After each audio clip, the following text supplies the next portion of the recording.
And what we're finding that's working really, really well, I'm talking about closing deals like $150,000, $150,000 deals, anything from 10 grand to 500 grand for a fixed period of time to a year, is that get the message so dialed in. And actually, instead of trying to tell everyone everything that you do on your profile, it's like get down to a piece of something. What's one small problem that you can show them that you can solve that's going to open up a conversation? Then once that conversation opens up, give them another little tidbit of another problem that they can solve. So we call these micro offers.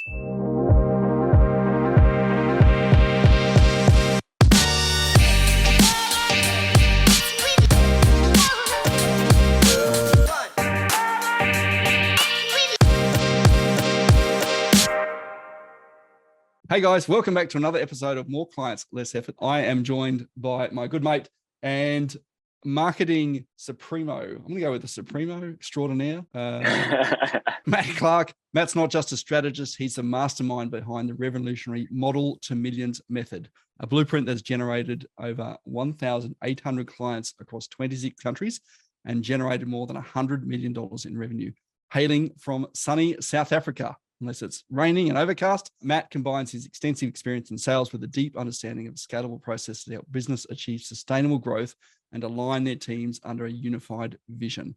His journey to overcoming business scalability challenges has led to the creation of a unique model that bottles brilliance and simplifies sales and marketing, and to create an exceptional transformational business growth. Matt, mate, thanks for joining the show today. Dude, always pleasure. Always a pleasure. You're actually dialing in this time not from sunny South Africa. You're actually dialing in from Thailand. Sunny Thailand. You can say hello in Thai. So give us a Thai hello. Sawadee Krap. There we go. That's one of 4 words that you can speak in Thai at the moment. It's getting better. Getting better. Mate, let's jump in. I can't recall when we met. It was probably about sort of 8 or 9 years ago, wasn't it? When we met? Yeah, no, it was a while ago about that. You must have just started the whole Rainmaker thing at that stage. But tell me about your business journey. Dude, it has been wild. I mean, I didn't even start out in online marketing like a lot of the people that are in our community and a lot of the people that we know. My background is actually door-to-door sales. And yeah, it's tough, but it's also very profitable. I mean, I did that for 8 years, built a company that got up to $6 million a year. No marketing, no advertising, knocking on doors. And so I got really good at the sales process. Like we could literally hire someone within 2 weeks, have them up and selling a complicated solution and making money. So what really got us, what I really loved was the system side of things. But I also had this bug to travel, right? This desire to travel the world. And when you're earning in South African rands and then you're seeing like what it buys you out in the rest of the world, you're like, okay, I've got to make a change here. I'm earning in the wrong currency. I'm earning in the wrong currency, for what I want to be doing. And so I sold my shares in that business and then started in this online world.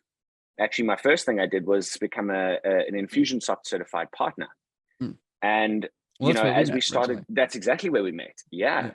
And if you remember, what I was doing was taking people's sales processes and automating it, because I was like, this is a system that can do what I had 25 salespeople doing that used to cause me headaches. And I look at this thing and I'm like, you mean they're never going to complain? It's never going to not show up for work. Yeah. It's going to cost me a fraction of the price, like once a month. That's all I have to pay. I'm like, this is amazing. And so we started helping people automate their sales processes. And then it gets to a stage where it's like, all right, now you need to feed the beast. We've got to put leads into this thing. And we started going down that journey. And we realized, I couldn't quite figure out the Facebook side of things or YouTube or any of that stuff. And one of my friends recommended I get onto LinkedIn. And I realized for me, it was like virtually knocking doors. I could do it from anywhere in the world.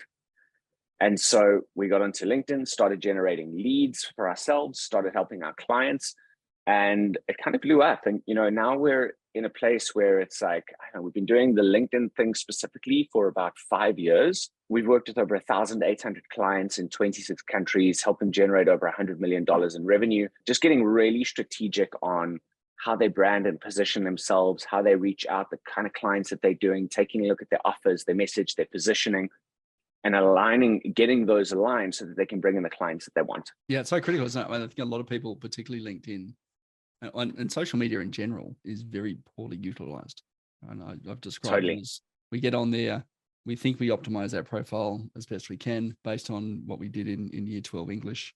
And then we put some Yep. content up, a bit like throwing burley off the back of a fishing boat and hoping that someone will somewhere recognize your expertise and kind of, leap into your boat for you to take them home for dinner. But it doesn't actually work like that, does it, in practice? And this is a big disconnect in terms of understanding the customer journey about, and where are the holes that people out. And I still remember, when we first met, Scott Martineau was doing his little ideal customer journey diagram back in the sort of the early teens, I guess. And he had little sort of garbage bins sort of drawn on this diagram from, here is where someone becomes aware of you, and here are where this end is where the dollars are at.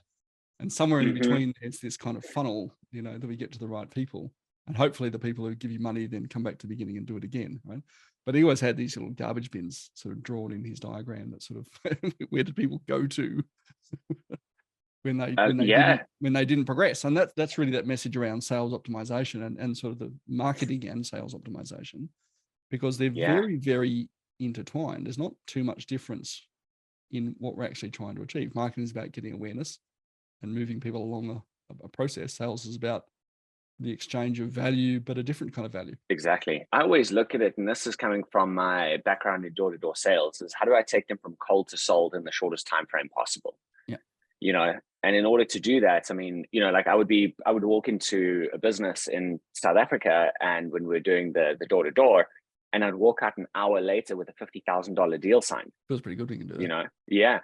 In an hour, right? Yeah. So now the question is, how do I translate that online and do it from another country in another currency in a market that is very distrusting of people reaching out to them? Yeah. And there's no physical connection like you have, at least in door-to-door sales, you have a physical connection. You can shake the hand and you can look in their eyes and they can get a sense for who you are, and vice versa. And you can do all your other salesy tricks in terms of body mirroring and all that sort of stuff. At Yeah, least online, exactly. pants are optional and you wear Ugg boots. Well, exactly, 100%. That's why, sometimes I just get my wife to walk around in the back and people are like, oh yeah, I'll come work with you. I'll use all the cheap sales tricks. You're just looking over at her now, aren't you? Yeah. She's sitting there having a laugh. No, we have some fun, man. And now it's just a case of, and honestly, the game hasn't changed. Like, people overcomplicate this process way more than it needs to be. And we work with a lot of guys who are in the B2B space. So they're doing B2B sales, they're doing high ticket stuff, and they're looking for a very particular client. And what we see is working in the marketplace versus what they think needs to work are two very different things most of the time. And what they think they need to work most of the time is big, complicated sales funnels, is, running webinars, doing all the stuff, because that's what everyone's talking about in the marketplace. And now they're sitting with all these shiny objects saying, I need to do all of this. And what we're finding that's working really, really well, and, I'm talking about closing deals like $150,000, $150,000 deals, anything from 10 grand to 500 grand, for a fixed period of time to a year, is that get the message so dialed in. And actually, instead of trying to tell everyone everything that you do on your profile, it's like, get down to a piece of something. What's one small problem that you can show them that you can solve that's going to open up a conversation? Then once that conversation opens up, give them another little tidbit of another problem that they can solve. So we call these micro offers, right? And then we drive people to these micro offers. So we can have one micro offer, put hundreds and thousands of eyeballs onto that using cold outreach. People raise their hand, start a conversation, get them on a call, sign them up. And all we're going to do is demonstrate that we can help them get to where they want to get to. And, we've just seen and it's a short, fast, snappy process. And then using videos and educational pieces beforehand, so that when you show up to a call with someone, they're not asking, who are you and what do you do? They're saying, how do we make this work for my business? Yeah, it's so cool that pre-sales process is a bit that people often miss in the sales process, right? It's not just, and it's very easy to default to the kind of Calendly or schedule once kind of auto, hey, you've got a meeting in 5 minutes, kind of default email. But if we consider that everybody is doing that, right? Everyone who's got an online calendar is getting the same. Exactly. We're on tomorrow, and there's an opportunity there to just literally step a little bit above the noise and do something a little bit Yep. different. I think the more we think about what can we do that sets me apart from what everyone else is doing, and then builds enthusiasm for the conversation we're about to have, is so critical.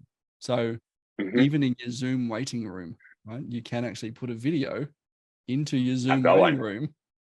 People love it. Right. That People talks about what it is you do, it. and say, hey, look, it's Tim here. I'm just on another call, or we'll be with you shortly. While you're waiting, I've just prepared this. Now, you can run the same thing all the time, or I've just prepared this little mini training, change it every month so that next time someone comes on, they get something different. All right. And when you yank them out of the waiting room, they're like, but I wanted to watch that video. Yep. Okay. You can kind of play with those sorts of things that just do this little bit of extra than what everyone else is doing. When we looked at it, like last year, what we were doing a lot, and it added like 650K to our business, was running webinars, right? So we'd run 2 webinars a month, and then people would come on, we'd educate them, and then make an offer to book a call with us, right? And that worked really well for us. What happened was that the reason I loved it was because once someone had watched a webinar, if they were booking a call, they were already 80-90% of the way there to make a decision to work with us, right? Because that trust had been built, the sales process had been done. Essentially, they're getting on a call, we're saying, all right, you need this step first, then this step, this step, this step. Should we get going? And they're like, yes. Anything from a 10 to 30K offer. And it was interesting, it was great, but the amount of work and effort it took to get people to that webinar, and we had a couple of changes happen, and we decided to kind of shift focus a little bit. And now we're going straight from piece of content, so like a little micro offer lead magnet, to people raising their hands, opening up a conversation, identifying a problem, booking in a call with me. But then leading up to that call, there's a series of videos that they've got to watch that answer questions, show them about the process, lead them down a journey. So by the time they show up to the call, they're like, I want this. Like, how do we do this? Yeah, it just becomes an order-taking call rather than a, what are we here for? Exactly. So it's, instead of doing the webinar, it's essentially it's an education process in a much shorter period of time, that I don't have to worry about how do I fill the webinars, how do I convert people, be at my peak performance, whatever it is. I can just get calls booked in and show up for calls each week. Is that part of the process you do now with clients? Because I really want to drill down into your model millions process a little bit more in terms of, let's just chuck shit at the wall and see what sticks. 100%. Let's drill it down how you do that now. Cool. So which piece do you want to start at? Mate, wherever you like. Throw a dart. Okay, cool. Let's see what happens. Okay, 100%. So I think the biggest thing, and let's talk about what everyone's doing that's not working in the marketplace at the moment with LinkedIn specifically, is that they are, just chucking offers out there, plugging in automation. We talk to people all the time, and the number one reason people come and work with us is because they've gone and they've spent $20 or $30 or $50,000 on agencies, VAs, all of that stuff that haven't generated the revenue for them that they wanted to, or haven't delivered the results, or they've gone and built funnels, or they've gone down the wrong direction of what they thought that they needed, and they're trying to pass over responsibility onto other people. So when we come in, we actually say to them, and we're like, all right, what we got to do is build the system internally, create the playbooks, teach you how to use it. And if you've got a team, then teach your team how to use it. If you don't have a team, then get a VA to run that piece for you, but following a step-by-step process, because that's the only way you can scale it, and then track the numbers along the way. So the key is finding those lead magnets, those micro offers that are the things that their ideal clients want the most. And we run surveys, we run polls, actually speak to people, figure out what is the languaging that they're using, what's that problem that they're trying to solve. Create a one-page doc that solves that problem, drive people to it so that they raise their hands, and then open up a conversation where we take them through a proper process, and then have their assets in place as well. So videos or PDFs or whatever it is, something that can demonstrate how they can help them get their clients the result that they want, to booking in a call. Now, the outreach is all done. We've got an automation tool that does all of that. We combine that with an email strategy. So what happens is that the tool that we're using will actually pull their email, it'll enrich their data. So it'll pull their email and their contact number from their LinkedIn profile that's there. And then and pass it through to, send an initial email to get them going to say, hey, do you want to learn more? And then pass it through to go high level so that our email database grows at the same time and we can have concurrent strategies. So yeah, so we look at it sort of the omni-channel communication. Right? Omni-channel email, communication. Hey, I thought I'd be connected on LinkedIn. Here's a quick email just to say g'day. Right. So you got my details. Looking forward to chatting further. No need to reply, kind of thing. How much do you balance, I guess, the conversational side of the communication to the real kind of let's drive an offer thing? Get more specific with your question. Okay. So like, hey, how you going? What are you working on right now? Kind of thing, as opposed to, hey, I saw you you raised your hand for our little micro offer playbook, or my, 5 things to do, this weekend, guide, or whatever it happens to be. How do you balance the conversational relationship side of stuff with the kind of the really hard-nosed, give me your money? Yeah. So it's interesting, we focus on, because the kind of clients that we work with, they're not out there. Most of them need between 1 to 5 clients a month to hit their goals, to get to 7 figures, or to add another 7 figures to their business, right? Sometimes it's more. And generally, if they're at the 7-figure mark, they've got a sales team underneath them. And, each person will then be responsible for their own targets. Yep. So for us, it's about building relationships, about the quality over quantity. And we find that in order to remove the hard sales process of like, let's get on a call, give me money, here's my offer, and all the stuff that you see that comes into your own inbox, is by balancing out, by solving people's problems. This is where the micro offer is so key, because it demonstrates what you can do in a way that people are like, yeah, that's interesting, I want to know more. And they're more open to having a conversation. And then the chat that you're having with them leads down to a part of, hey, this is exactly what we do to help our clients. Do you want to jump on a quick call and let's see how we can help you? And, there's no pressure. It's not a sales call. Leave your credit card at home. This is purely a discovery call to see where you're at. And so we do a 2-step call process on that, but man, it just works. And, honestly, we've gotten more particular about the kind of clients that we're bringing in. So we just qualify people hard, like really hard. Yeah, I think that's a thing that a lot of people are afraid to do, and particularly early on in business. You're just like, I'm going to take everybody. Yeah, and everyone is not a good client for you. I think I recall one of the early ads for Facebook. This might have been probably in the late noughties, 2008, 2009, when Facebook sort of started to kind of resemble more of what it looks like today than the hot or not that it used to be back in the day. Yeah,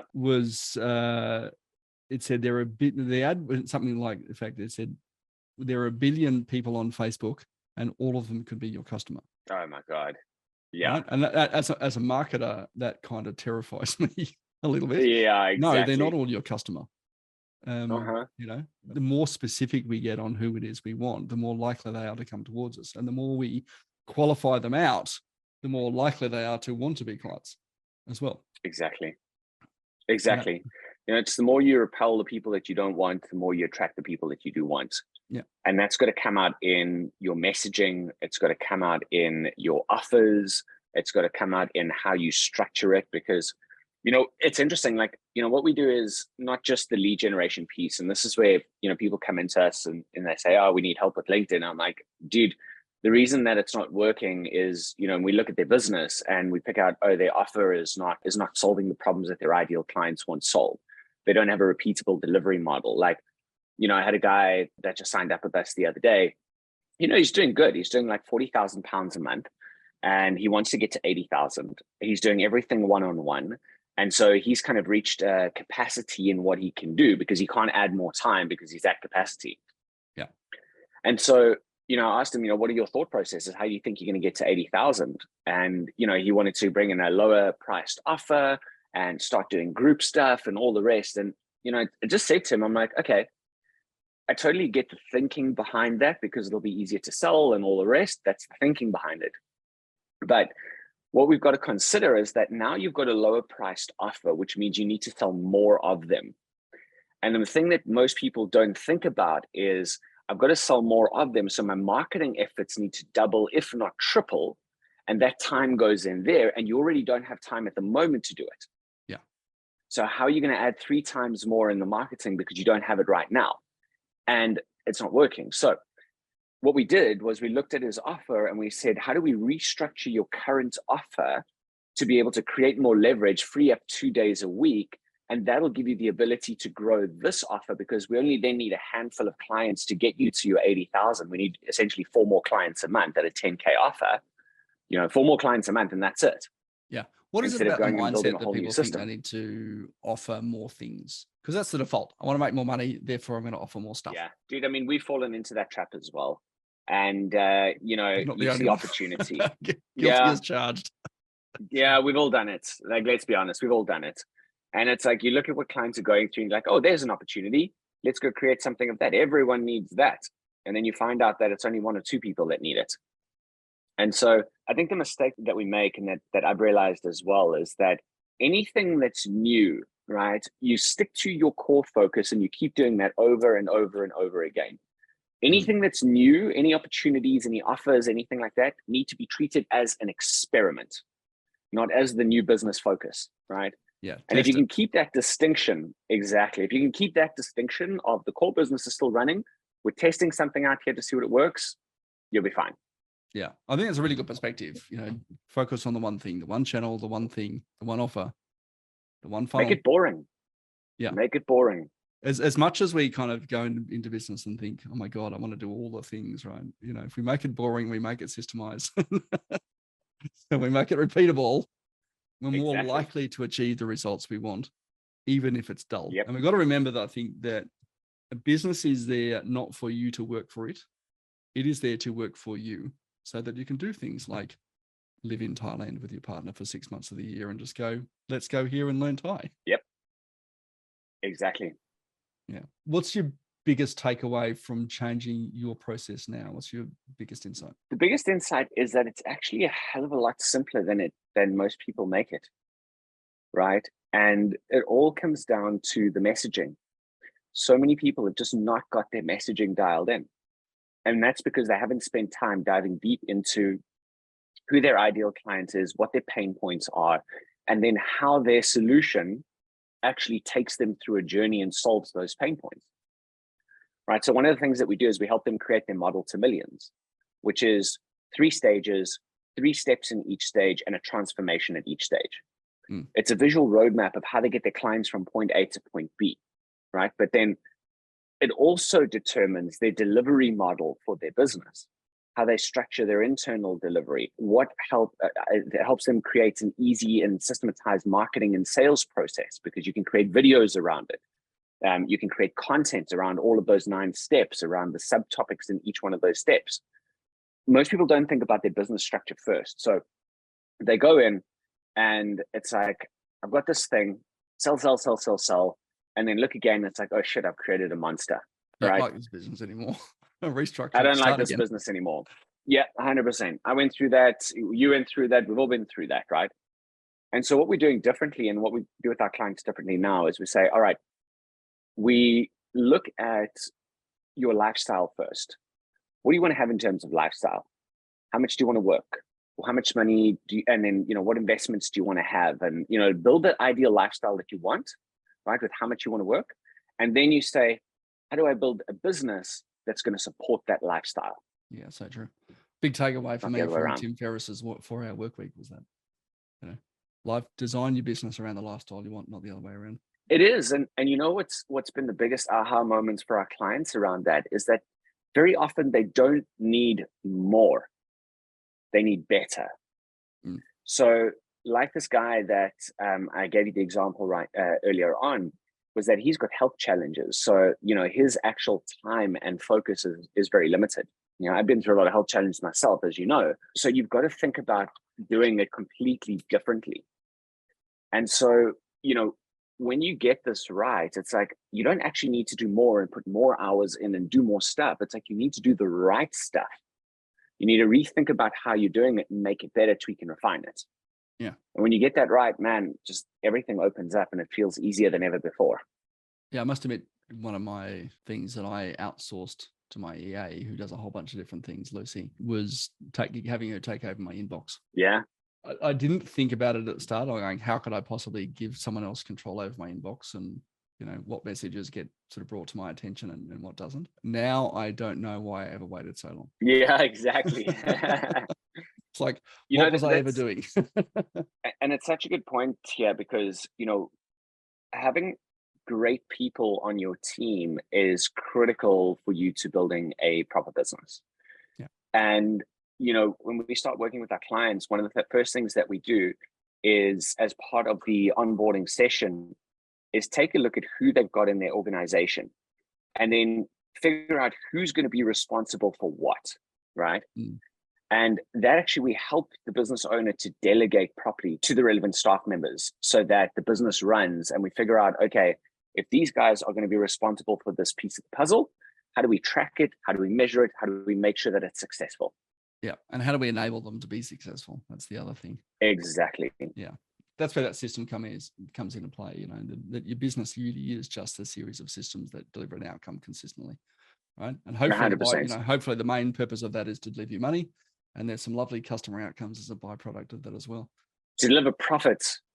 Absolutely. Right. The purpose of a business is to make profits. Yeah. Everything else is a byproduct. Yeah. I'm gonna pivot here again because that's really awesome stuff. But I am curious, Matt, to take us out. What is an insult that you have received that you're really proud of? Dude, an insult that I have received they're really proud of. I don't know if I'm really proud of it, but it was quite funny. Just one that comes to mind. I can't think of one that comes to mind that I'm proud of, but I'll tell you one that was quite funny. Yeah. Is that I was running this marketing campaign on an email marketing campaign. And this one lady responded back to me from South Africa, and she's like, "Can you please stop messaging me? Your messages are racist." And I was like, "What?" I went and I had to go and check myself and reread all the messages. I'm like, "This is how can this be perceived as it's racist? business. I don't want to be that." Like, all of it is business. And she's like, "Stop messaging me," and started swearing and everything. And I was like, "Dude, all you need to do is click this little unsubscribe button at the bottom and they stop. Like, that's it." And I had another one the other day. This dude messaged me. He's like, "Please stop mailing me. Unsubscribe me from your list." I was like, "Dude, click the unsubscribe button, no problem." But then he messages back with a screenshot of him showing that he's unsubscribed. I was like, "Good for you, buddy. Good on you, mate." Love it. Good on you. Love it.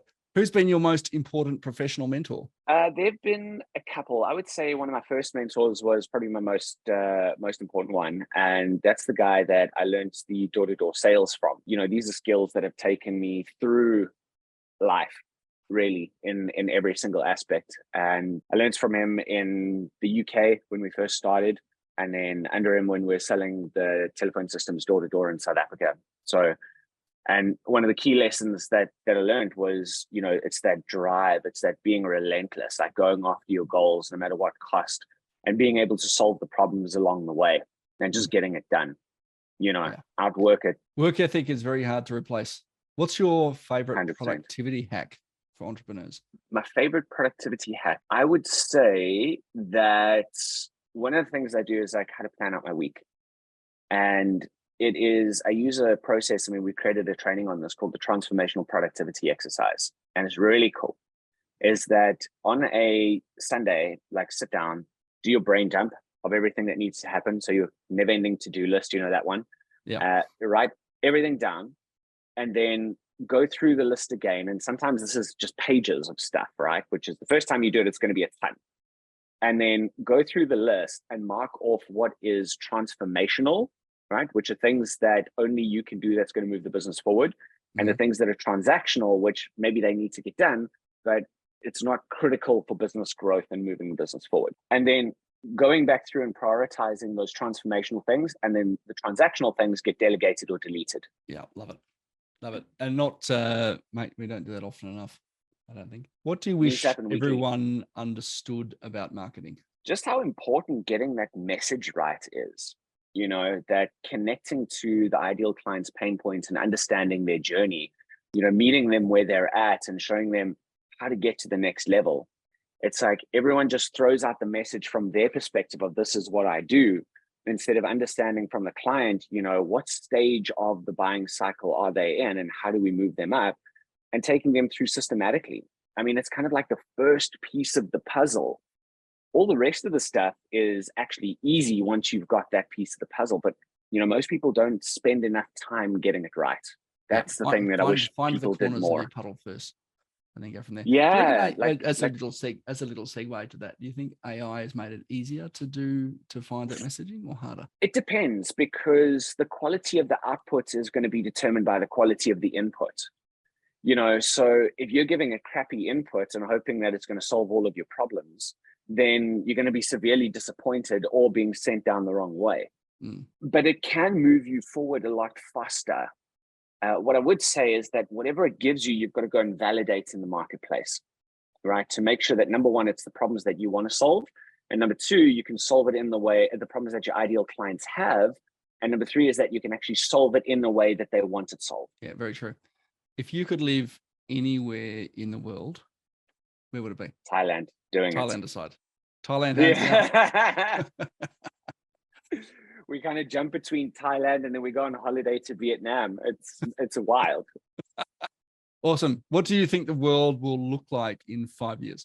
I think in 5 years, there's not going to be, I think there's in terms of what? In terms of, I mean, that's a loaded question. Like in terms of marketing, right? Or yeah. Well, I think my world in 5 years' time will be, still by the beach, probably have a couple of kids by that time, good business. I think, it's going to be a lot more of the same for a while. I don't follow enough politics and stuff to know or care what's going on there. And especially being at the beach here in Thailand, it's kind of like over there. But there's going to be some shifts. There's going to be some major shifts. And already we can see AI replacing people.